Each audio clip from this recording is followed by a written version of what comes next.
오늘 우리에게 주신 하나님의 말씀은 신약성경 마태복음 22장 8절에서 14절까지 말씀입니다.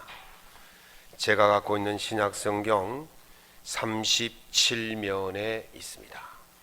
마태복음 22장 8절에서 14절까지 말씀을 우리 한 목소리로 낭독하겠습니다. 이에 종들에게 이르되 혼인잔치는 준비되었으나 청한 사람들은 합당하지 아니하니 네 거리 길에 가서 사람을 만나는 대로 혼인잔치에 청하여 오라 한데 종들이 길에 나가 악한 자나 선한 자나 만나는 대로 모두 데려오니 혼인잔치에 손님들이 가득한지라. 임금이 손님들을 보러 들어올새 거기서 예복을 입지 않은 한 사람을 보고 이르되 친구여 어찌하여 예복을 입지 않고 여기에 들어왔느냐 하니 그가 아무 말도 못하거늘 임금이 사환들에게 말하되 그 손발을 묶어 바깥 어두운 데에 내던지라. 거기서 슬피 울며 이를 갈게 되리라 하니라. 청함을 받은 자는 많되 택함을 입은 자는 적으니라. 아멘. 오늘 본문의 말씀을 가지고 저 높은 곳을 향하여 준비하라, 세 번째 시간 정결함으로 준비하라 라는 제목으로 하나님의 은혜의 말씀을 나눌 때에 이 말씀이 여러분 가운데 차고 넘치시기를, 은혜가 차고 넘치시기를 예수님 이름으로 축원합니다. 저희가 결혼하기 전에 집사람은, 아내는 서울에서 직장 생활하고 있었습니다. 결혼하기 위해서 서울에서 이제 결혼식을 준비하고 또 드레스를 맞추어서 이제 지방까지 가지고 내려왔습니다. 그때는 콩깍지가 씌었는지 정말 아름답고 청초하고 깨끗하게 보이더라고요. 지금부터 하는 말은 제가 집에서 평화를 누리기 위해서 하는 말이니까 오해하지 마시기 바랍니다. 요즘 콩깍지가 벗겨졌는데도 여전히 아름답습니다. 아내가 그렇게 아름답게 치장을 하고 준비를 하고 깨끗하게 하는 이유는 무엇이겠습니까? 옆집 아저씨에게 보여주려고 하는 것이 아니고 제게 보여주려고 그렇게 하는 것입니다. 누구를 만나기 위해서? 신랑을 만나기 위해서 그렇게 하는 것이죠. 신부가 신랑을 만나기 위해서는 최고로 준비를 합니다. 결혼해 보신 분들 아시겠지만은 결혼 전에 뷰티샵, 미용실 이런 곳에 수시로 드나듭니다. 제 아내가 굉장히 알뜰한 것 아시죠? 그런데 그거 결혼하기 한 달 전부터는 얼마나 거기 투자를 많이 하는지 그렇게 하더라고요. 누구에게 잘 보이기 위해서? 제게 잘 보이기 위해서 그렇게 하는 거예요. 자신의 생애에서 최고의 사람에게 잘 보여야 한다면 최고의 모습으로 준비를 할 것입니다. 신부에게 있어서 최고의 모습을 보여주기를 원한다면 그 신부에게 있어서 최고의 사람은 누구이겠습니까? 신랑입니다. 성도에게 있어서 최고의 분은 누구이겠습니까? 바울 사도는 고린도후서 11장 28절에서 이렇게 말씀하십니다. 내가 하나님의 열심으로 너희에게 열심을 내노니 내가 너희를 정결한 처녀로 한 남편인 그리스도에게로 중매함이로라. 그렇게 말씀하셨어요. 성도의 신랑은 예수님인 줄로 믿으시기 바랍니다. 성도의 신랑은 예수님이에요. 성도가 최고로 갖추어서 단장해서 보여드려야 할 분은 누구냐? 바로 예수님이에요. 그래서 성도는 최고의 신랑이신 예수님께 최고로 준비하고 갖추어서 보여드려야 할 신부인 것입니다. 성도는 예수님께 최고의 모습을 보여드릴 의무가 있는 것이죠. 우리가 최고가 되시는 예수님께 최고로 준비하시고 최고의 모습을 예수님께 보여드려서 저 영광의 나라, 주님 계신 그 나라에 다 들어갈 수 있기를 예수님 이름으로 축원합니다. 하나님의 영광의 나라, 그 나라에 들어가기 위해서 어떻게 준비해야 되겠습니까? 오늘 본문 말씀에 주의 깊게 보셔야 할 말씀이 14절의 말씀입니다. 청함을 받은 자는 많되 택함을 받은 자는 적다, 이 말씀입니다. 이 마태복음 22장 전체를 봤을 때에 가장 기준이 되는 말씀이 바로 이 말씀인 것이죠. 많은 사람들이 초청을 받았는데 택함을 받은 사람은 적다. 더 앞에 보면 합당한 자가 없다 그랬어요. 합당하단 말은 자격이 갖추어졌다는 거죠. 청함을 받았는데 자격이 갖추어진 사람이 적다는 거예요. 자격이 갖추어진 준비된 사람이 적기 때문에 그 사람들은 결코 하나님 영광의 나라에 들어올 수가 없다, 그렇게 말씀하십니다.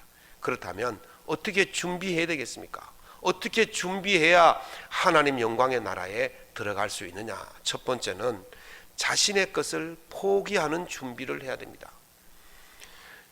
자꾸 제 아내 이야기를 해서 죄송합니다만 용서하고 들으십시오. 제 아내가 결혼하기 전에는 서울에 있는 유명 유치원에 선생님으로 계셨습니다. 그 원장님이 홀로 사시는 분인데 아내가 너무 마음에 들었는지 수양딸 하자고 할 정도로, 그리고 나중에 이 유치원 물려받아서 유치원 원장 하라 할 정도로 그렇게 아내를 좋아하고 사랑을 했어요. 그런데 아내가 그 모든 것을 팽개치고 저하고 결혼하려고 지방으로 내려왔지 않습니까? 그래서 가끔 이런 생각이 들어요. 제가 아내의 앞길을 막았구나. 가만히 내버려뒀으면 서울 유명 유치원의 원장으로 참 폼나게 살 낀데 참 보잘것없는 저를 만나기 위해서 결혼하려고 그 모든 것들을 다 포기하고 내려왔구나, 그 생각이 듭니다. 그런데 제 아내는요, 이제까지 거의 30년 가까이 살면서 한 번도 그 일에 대해서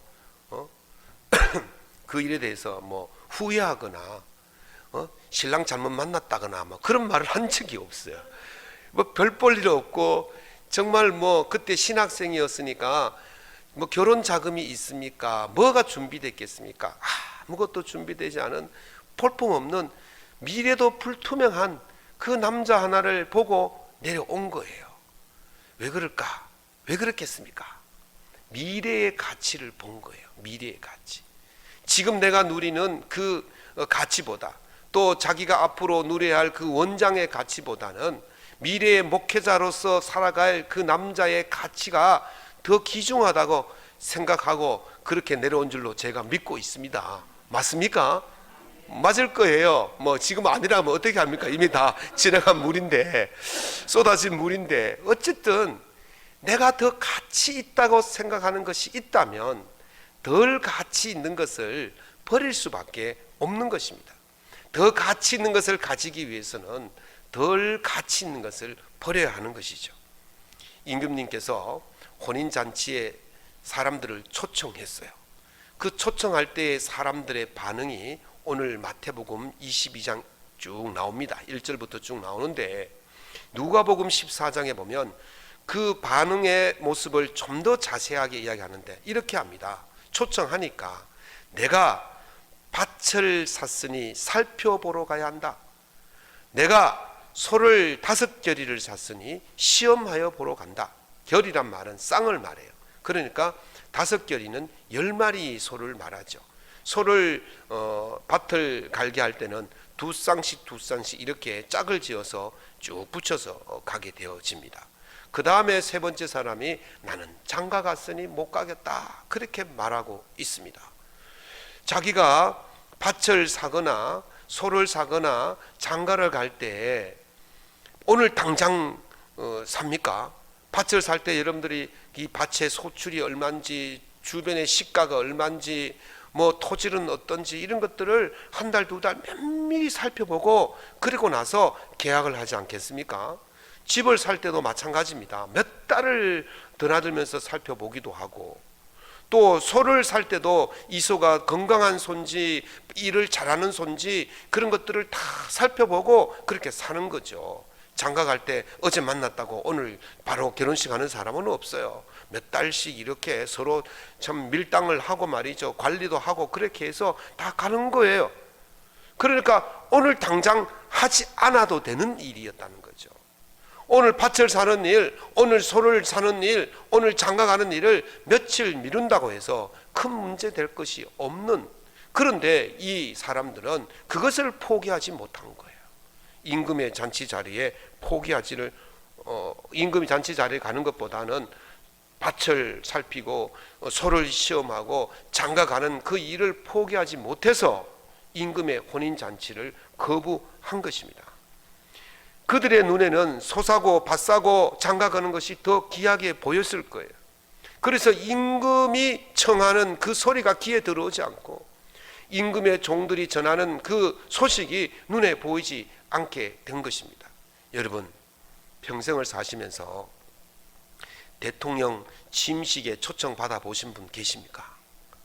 우리 80을 넘게 사신 우리 권사님 장로님 받아보신 적 없지요? 제가 대통령 선거를 이번에까지 8번을 했습니다. 8번을 했는데 취임식 때 한 번도 저를 초청하지 않더라고요. 한 번도. 이번에 이제 5월 달에 이제 취임식 있을 때인데 제가 그때는 기대를 해봅니다. 부르지 않겠나 그렇게 기대를 해봅니다만은 앞으로 이제 또 제가 사는 동안 또 4-5번 정도는 더 할 수 있을 것 같아요. 그런데 거의 가망이 없을 것 같아요. 평상시에 대통령이 저를 부르지도 않을 끼고 그런 취임식에 저를 부르지도 않아요. 만약에 대통령이 취임식에 나를 부른다, 그거는 일생일대에 한 번밖에 일어날 수 없는 기회 중에 기회가 아니겠습니까? 아니면 그 기회도 없이 그냥 다 가시잖아요. 그 대부분 사람들은 거의 다 그렇게 한 번도 초청받지 못하고 가는 거예요. 얼마나 귀한 기회입니까? 그런데 그렇게 대통령이 나를 초청했는데 제가 밭 산다고 소 산다고 장가 가겠다고, 그거 지금 하지 않아도 되는 건데, 대통령 초청은 살아있을 동안 올까 말까 한 기회인데 그 기회보다도 지금 소 사고 밭 사고 장가 가는 것이 더 귀하다고 가치 있다고 여겼기 때문에 그 임금의 잔치 자리에 가지를 못하게 된 것입니다.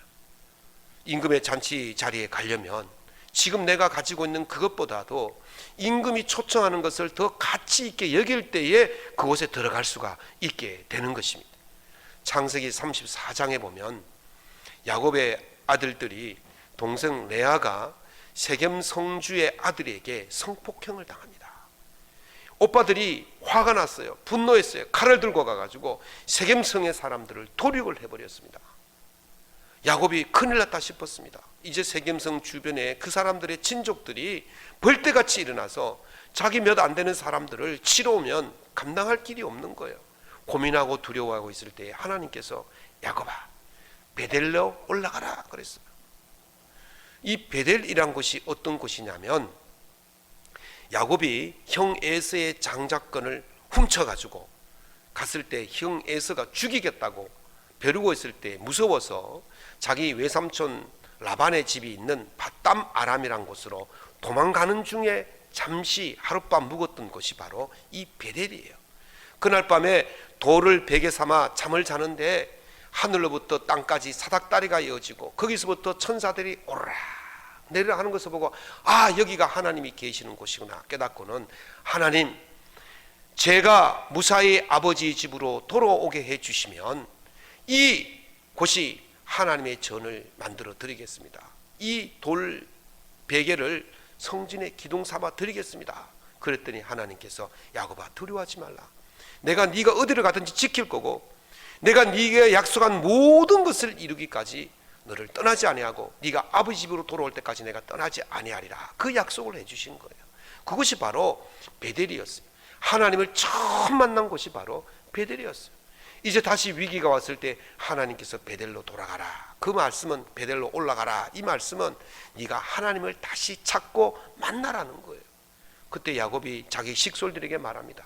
지금부터 우리가 가진 모든 이방 신상, 우상 이런 것들을 다 버려라. 몸을 정결케 하고 옷을 깨끗하게 갈아입어라. 그랬더니 이 모든 식솔들이 그 우상, 이방 신상, 그게 큰 게 아니고 집에 드라비람이라고 해서 인형만한 것들이 있어요. 그런 것들을 다 가지고 온 거예요. 그리고 금은 보화를 다 가져왔는데 이 금은 보화는 바로 이 우상과 관련된 그런 보화들이었어요. 그래서 그걸 다 모아서 상소리 나무 밑에 묻고 베델로 올라가서 하나님을 만나게 된 줄로 믿습니다. 하나님 앞에 나아갈 때는요, 포기할 수 있는 것이 있어야 돼요. 하나님 만나는 것이 더 귀하다는 가치를 거기에 둘 때에 우리의 모든 것들이 포기가 될 수가 있는 것입니다. 예수님은 마태복음 10장 29절에서 30절에 말씀하시기를 나와 복음을 위하여 집이나 형제나 자매나 어미나 아비나 자식이나 전토를 벌이는 자는 100배를 받되 그랬어요. 어디에서? 이 땅에서 100배를 받는다 그랬어요. 내가 포기한 것보다 더 큰 100배의 은혜를 주실 줄로 믿습니다. 그것뿐만 아니라 영원한 영생하는 하나님 나라에서 영생하는 복도 함께 주신다고 말씀하시는 거예요. 하나님을 더 가치 있게 여기고 하나님을 최고로 여기고 하나님을 제일로 섬기는 자들은 이 땅의 것을 포기하더라도 하나님께서 이 땅에서 100배의 은혜와 영원한 영광의 나라에 들어가서 살 수 있는 복을 허락하실 줄로 믿습니다. 여러분, 하나님보다 더 가치 있는 것은 없습니다. 하나님을 최고의 가치로 삼고 나의 것을 포기하는 그런 준비된 삶을 통해서 100배의 은혜와 영원한 영광의 은혜를 누릴 수 있기를 예수님 이름으로 축원합니다. 두 번째는 비용을 아끼지 않고 준비해야 됩니다. 제가 또 그 아내 이야기를 해서 미안합니다만은, 제가 아내와 이제 결혼할 때 집사람이 서울서 이제 드레스를 맞춰서 내려왔습니다. 드레스 끝나고 나서 드레스 값을 지불하는데요, 제 양복 값에 3배나 주더라고요. 제가 깜짝 놀랐어요. 아니, 신랑인데는 양복을 말이지 허름한 해주고 말이죠, 자기는 막 뻔쩍뻔쩍하고 막 제일 비싼 것을 했는데, 그런데 말이죠, 그걸 값을 지불하는데 아까워하지 않고 쫙 지불하더라고요. 왜 그렇겠습니까?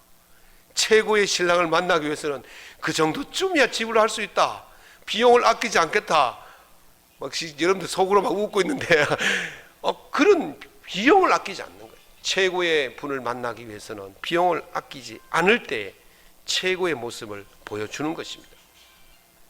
요한복음 12장에 보면 예수님께서 베다니 나사로 집에서 식사하고 계실 때에 그 나사로의 그 여동생인 그 마리아가 순전한 나드 한 근을 가져와서 예수님 발에 붓고는 자기의 머리털로 다 닦아주는 거예요. 순전한 나드 한 근이 얼마나 되느냐 하면 노동자의 1년치 월급이에요. 그러니까 뭐 평균 잡아서 한 3, 4천만 원 정도에 나가는 그런 가치 있는 거예요. 보통 여자들은 결혼하기 전에 이것을 잘 준비해 가지고 결혼식에 지참금으로 가져가는 겁니다. 그러니까 그 나사로의 동생 마리아의 전 재산이라고 할 수 있는 거죠. 그 전 재산을 주님의 발 닦는 데 다 쓴 거예요. 그랬더니 예수님께서 말씀하시기를 복음이 전파되는 곳에 이 여자의 일도 기억되리라, 그렇게 말씀하셨어요. 복음이 더 가치 있습니까? 그 향유가 더 가치 있습니까? 복음이 더 가치 있는 거예요. 그 가치 있는 복음이 전해지는 데에 이 여자의 일이 사람들에게 전해진다는 거예요. 그만큼 복음의 가치만큼 이 여자의 행한 일이 가치 있는 일이라는 거예요. 그 여자가 그 비용을 아끼지 않았기 때문에 그 여자의 행실이 가치 있는 일로 드러난 것이죠. 그런데 말이죠, 아까워하는 사람이 있어요. 마가복음에는 어떤 사람이라고 나오는데 요한복음에 보면 가룟 유다라고 이렇게 나와요. 여인이 그 일을 하니까 가룟 유다가 속상했어요. 저걸 팔아서 가난한 사람들에게 나눠주면 좋겠다, 그런데 왜 쓸데없이 낭비하느냐, 그렇게 막 화를 냈어요. 맞는 말 같아요. 그런데요, 가룟 유다의 겉으로 하는 그 말과 속의 마음은 달랐죠. 요한복음 12장 6절에 보면 가룟 유다에 대해서 이렇게 설명합니다. 가룟 유다는 도둑이라, 돈꾀를 맞고 거기에 넣는 것을 훔쳐가미르라 그랬어요. 그러니까 향유를 팔아서 자기가 보관하고 있는 돈께 열어놓으면 사람들은 그곳에 돈이 다 들어있는 줄 알았는데 나중에 알고 보니까 야금야금 다 훔쳐갔다는 거예요. 그것 때문에 화를 낸 거예요. 자기가 돈을 훔쳐가는 것을 못했다. 예수님을 위해서 쓰는 그 비용보다 자기가 훔쳐가는 것이 더 좋다고 생각했던 그 가룟 유다의 마지막은 어떻게 했습니까? 너무 비참하게 최후가 결판이 난 것입니다. 결국 그 돈 때문에 예수님을 팔아버리지 않았습니까? 임금의 잔치 자리를 거부한 사람들은 오기를 싫어했다 그랬어요. 돌아보지 않았다 그랬어요. 아예 길을 딱 막은 거예요. 한번 생각해 보십시다. 밭을 살필 때에 어떤 일이 벌어지겠습니까? 밭을 살 때에 손해를 보지 않기 위해서 얼마나 열심히 잘 살피겠습니까? 소를 사기 위해서 시험할 때에 손해를 보지 않기 위해서 얼마나 잘 살피겠습니까? 그런데 말이죠, 임금인데 가버리면 그 소를 살필 시간도 없고 밭을 살필 시간이 없어서 막대한 손해를 보게 되는 거예요. 임금에게 가는 그 비용이 아까워졌던 거예요. 그래서 가지를 못했던 것입니다. 그래서 임금이 이렇게 말합니다. 혼인잔치의 준비는 되었으나 청한 사람은 많되 택함 받은 사람은 적다. 합당한 사람이 적다. 그렇게 말하는 거예요. 그래서 임금이 군대를 보내서 그 사람들을 진멸해 버렸습니다. 우리 주님 만나는 비용을 아까워하면 결코 주님의 나라에 들어갈 수가 없는 것입니다. 사랑하는 성도 여러분, 주님 만나는 비용을 아까워하지 마시고 투자하셔서 주님의 나라에 다 들어갈 수 있기를 예수님 이름으로 축원합니다. 세 번째는 주님의 마음에 들도록 준비를 해야 돼요. 유정필의 세계 도서관 기행이라는 책이 있는데 거기에 보면 클레오파트라에 대해서 이야기합니다. 클레오파트라는 이집트의 마지막 왕이지 않습니까? 여러분 이런 말을 들어보셨을 거예요. 클레오파트라의 코가 조금만 낮았으면 세계 역사가 바뀌었을 거다. 그만큼 클레오파트라가 미모를 가진 아름다운 여인인데 결혼을 몇 번 했냐면 3번을 했어요. 첫 번째는 그 왕조를 가야 하기 때문에 그 남동생하고 결혼을 하는데 남동생이 일찍 죽어버렸습니다. 그래서 두 번째 그 남편이 누구냐면 로마의 실제 실권자였던 율리우스 장군이라는 사람하고 결혼을 합니다. 근데 율리우스하고 결혼했는데 이 율리우스가 실수를 하는 바람에 이 클레오파트라가 가장 아끼는 도서관 알렉산더 도서관에 불이 나 버렸어요.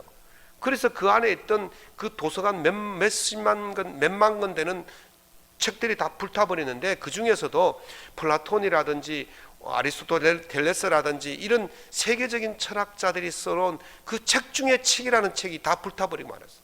그래서 이 클레오파트라가 너무너무 상심하고 슬픔에 빠져 있을 때에 이제 율리우스가 죽어버렸습니다.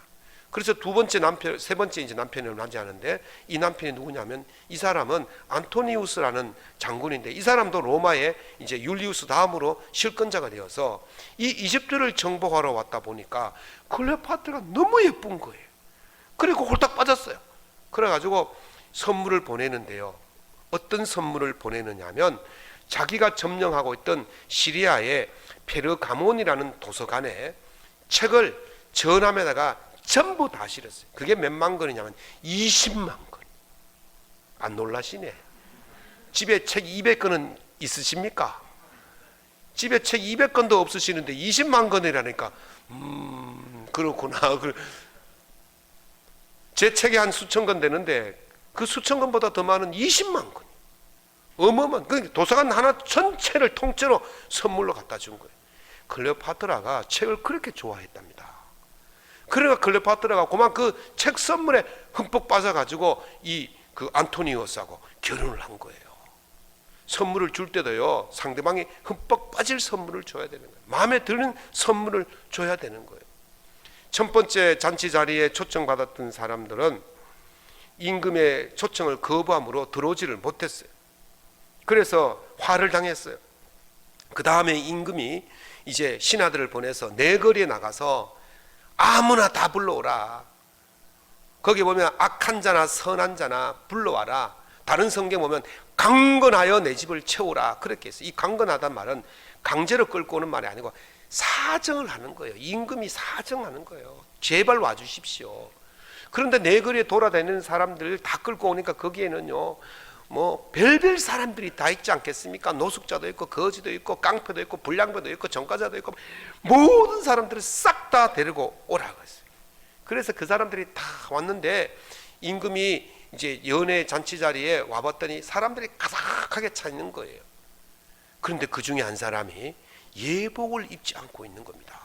그래서 물었어요. 친구요, 너는 왜 예복을 입지 않고 있느냐? 그랬더니 말을 못했어요. 그래서 오늘 본문에 보니까 사환에게 그랬어요. 종들에게 시켜서 그를 꽁꽁 묶어서 바깥 어두운 데 쫓아내라. 거기서 슬피 울며 이를 갈게 될 것이다. 그렇게 말합니다. 내쫓김을 받은 이유가 무엇입니까? 임금의 마음에 들지 않았기 때문에 그래요. 임금의 마음에 들지 않은 이유가 무엇입니까? 임금이 원하는 대로 하지 않았기 때문에 그렇습니다. 임금이 원하는 것은요, 금은 보화가 아니에요. 길거리에 막 돌아다니는 별별 사람들이 다 언제 그 자리에서 바로 끌려서 왔는데 언제 금은 보화를 준비하고 선물을 준비하겠습니까? 언제 집에 가서 예복을 갖추어 입고 오겠습니까? 그럴 시간이 없었다는 거죠. 그런데 왜 예복을 입지 않고 들어온 것에 대해서 쫓아내냐 말이죠. 중동 지방에서 풍습은요, 이제 잔치를 벌인 사람이 잔치에 초대할 때에 그 초대한 사람, 초대받은 사람에게 무엇을 보내주느냐면 예복을 보내줘요. 그래서 그게 제 초대장이에요. 그 예복을 입고 들어와야 하는 것이죠. 그런데 막 길거리에 있다가 막 헐레벌떡 왔으니까 예복을 어디에 준비해 놓았겠습니까? 임금이 궁궐 앞에다가 예복을 다 싸놨어요. 구약 성경에도 거기 다 나와요. 다 싸놨기 때문에 들어오는 사람마다 예복을 하나씩 입으라고 다 준 것이죠. 그래서 그냥 입으면 되는 거예요. 입으면. 그런데 이 사람은, 예복을 입지 않은 사람은 안 하는 거예요. 하지 않은 거예요.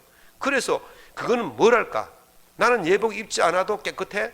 나는 예복 입지 않아도 왕의 호의를 무시할 수도 있고 교만할 수도 있었던 것이죠. 그래서 쫓김을 받은 겁니다. 임금의 마음에 들도록 준비를 하지 못했다는 거예요. 예수님께서 마태복음 7장 21절에 보면 나더러 주여 주여 하는 자마다 다 천국에 들어갈 것이 아니요 하늘에 계신 내 아버지의 뜻대로 하는 자라야 들어가리라. 아멘. 아버지의 뜻대로, 임금의 뜻대로, 주인의 뜻대로 해야만이 그 자리에 들어갈 수가 있다는 것입니다. 사랑하는 성도 여러분, 하나님의 뜻대로 잘 준비하셔서 하나님 마음에 합한 자가 되어서 하나님의 영광에 다 이룰 수 있기를 예수님 이름으로 축원합니다. 그러면 주인이 원하는 준비, 주인의 마음에 드는 준비가 무엇이냐? 그게 바로 정결이에요. 대학교를 졸업하기 위해서는 요즘은 어떤지 모르겠습니다. 저희들 다닐 때는 한 140학점에서 160학점까지 그 시간을 이수를 해야만이 졸업장을 줘요. 그런데 그 140학점, 요즘 한 140학점을 받는데 140학점 전체가 필수 과목이 아니고 한 절반은, 140학점의 절반은 그 선택 과목이에요. 그러니까 들어도 되고 안 들어도 되는데, 그리고 필수 과목이 또 한 절반이 있어요. 그래서 필수 과목은 무조건 들어야 돼요. 우리가 선택 과목을요, 200학점 들어도 선택 필수 과목 그 70학점을 안 들으면 결코 졸업할 수가 없는 거예요. 아무리 스사대금 들어도 안 된다는 거예요. 우리가 신앙생활을 하면서 헌신하고 봉사하는 여러 가지 많은 일들을 하지만 이거는 사실 선택사항이에요. 주님의 나라에 들어갈 수 있는 것은 필수사항을 해야 되는데 그 필수사항이 뭐냐면 바로 정결이라는 것이에요. 흠이 있으면 안 되는 거예요. 베드로전서 1장 15절에 보면 오직 너희를 부르신 거룩한 자처럼 너희도 모든 행실에 거룩한 자가 되라, 그렇게 말씀하셨어요. 부르신 분이 거룩하기 때문에 우리가 거룩하지 못하면 그곳에 들어갈 수가 없다는 거예요. 그래서 예수님께서 그 바울 사도께서 이렇게 말씀하십니다. 모든 사람과 더불어 화평함과 거룩함을 따르라.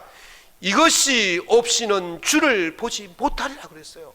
걸어가지 못하면 주님을 만날 수가 없다는 거예요. 그래서 마태복음 5장 8절에 주님께서 말씀하시기를 청결한 자는, 마음이 청결한 자는 복이 있나니 저희가 하나님을 볼 것이요. 아멘. 청결한 자만이 하나님을 보고 청결한 자만이 하나님을 만날 수가 있다는 것입니다. 그러니까 이 청결이라는 것은 필수예요. 필수. 이것을 하지 못하면 결코 천국에 들어갈 수가 없는 거예요. 히브리어에 보면 이 청결을 다르라고 말하는데 순수하고 위생적이며 깨끗한 것이다. 한마디로 말하면 흠도 티도 없어야 된다는 거예요. 그럼 여러분, 흠도 티도 없습니까? 바울이 이렇게 말했죠. 의인은 없나니 하나도 없다. 모든 사람이 죄를 범하였음에 하나님의 영광에 이르지 못했다. 결코 우리는 하나님의 영광에 들어갈 수가 없는 존재. 청결하지 않고 정결하지 못하니까 갈 수가 없는 존재. 이 영원한 영광의 나라에 들어가려면 정결이라는 입장권이 있어야 들어갈 수가 있는 거예요. 그런데 그 입장권을 구하는데 너무도 비싼 거예요. 감히 우리가 살 수 없는 입장권이에요. 2017년도 1월 10일 날 미국 트럼프 대통령의 취임식이 있었습니다. 그 취임식할 때에 드는 비용이 천문학적이었대요. 그런데 그 취임식에 이제 초청받은 사람들이 가는데 입장권이 얼마였냐면 앞에 이렇게 이 정도 거리, 우리 교회 거리만큼 정도에 앉는 사람들이 앉을 수 있으려면 비용을 얼마 기부금을 얼마 내야 되냐면 3천만 원을 내야 된대요. 근데 그 뒤에 저 끝에 있는 사람 다 무료인데 그 사람들은 대통령 얼굴이 보이겠습니까? 대통령이 벌떡 말똥하는 곳에 앉은 사람들은 무료고, 그래도 대통령의 몸짓 표정을 좀 읽을 수 있을 만한 자리에 앉는 사람들은 최하가 3천만 원이. 저녁에 대통령 내외와 부통령 내외와 함께 저녁 만찬에 참여한 사람들은 얼마나 내느냐? 12억 원을 내야 된대요. 근데 그 12억 원의 자리도요, 없어서 못 팔았다 그래요. 돈 좀 있으신 분들은 살 수 있어요. 그 정도쯤이야 살 수 있어요. 그런데 돈이 천문학적인 돈이 아니라 이 땅에 있는 모든 돈을 다 갖다 주어도 살 수 없는 것이 뭐냐면 천국 입장권인 줄로 믿습니다. 그 천국 입장권은 돈으로 살 수가 없는 거예요. 그럼 어떻게 우리가 천국의 자리에 들어갈 수가 있겠습니까? 오늘 잔치 자리에 초청받은 사람들이, 길거리에 막 다니던 사람들이, 별별 사람들이 다 있는데 이 사람들이 어떻게 예복을 준비할 수 있겠습니까? 임금이 예복을 미리 준비해 놓았기 때문에 그냥 그 예복을 공짜로 입고 들어가면 되는 거예요. 그 예복을 입지 않으면 결코 들어갈 수 없고 쫓겨나는 거예요. 이 예복이 잔치 자리에 초청받았다는 증명서이고 초대장이고 잔치 자리에 들어갈 수 있는 입장권인 것입니다. 우리에게 예복은 무엇입니까? 정결입니다. 이 정결의 예복을 입지 않고는 들어갈 수가 없어요. 그런데 문제는 그것을 살 수가 없다는 거예요. 무엇으로도 살 수 없는 것이 예복인 것입니다. 하나님께서 우리를 위해서 준비하신 그 예복, 살 수 없는 그 예복을 하나님이 준비해 주신 줄로 믿습니다. 그 예복이 누구냐? 바로 예수 그리스도이십니다. 예수 그리스도가 여러분을 천국으로 인도하는 예복인 줄로 믿으시기 바랍니다. 로마서 13장에 보면 11절 14절에 구원이 날에 가까이 왔으므로 오직 예수 그리스도로 옷을 입으라 그랬어요.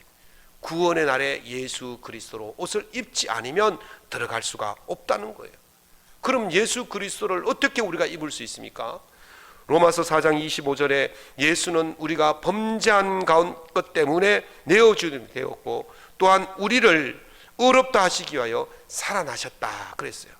그러니까 우리 죄를 대신해서 예수 그리스도께서 십자가에 죽으셨다는 사실, 그것을 믿고 그 예수 그리스도의 보혈이 우리를 깨끗게 하실 것이라는 사실을 믿고 그분을 의지하고 믿으면 그것이 바로 내가 예수 그리스도의 의의 옷을 입게 되는 것입니다. 예수님은 우리의 모든 죄를 사해 주시기 위해서, 우리에게 의의 옷을 입히시기 위해서 십자가에 달려 보혈의 피를 흘려주신 줄로 믿습니다. 이것을 믿는 것이 바로 예수로 옷 입는 것이 되는 것입니다.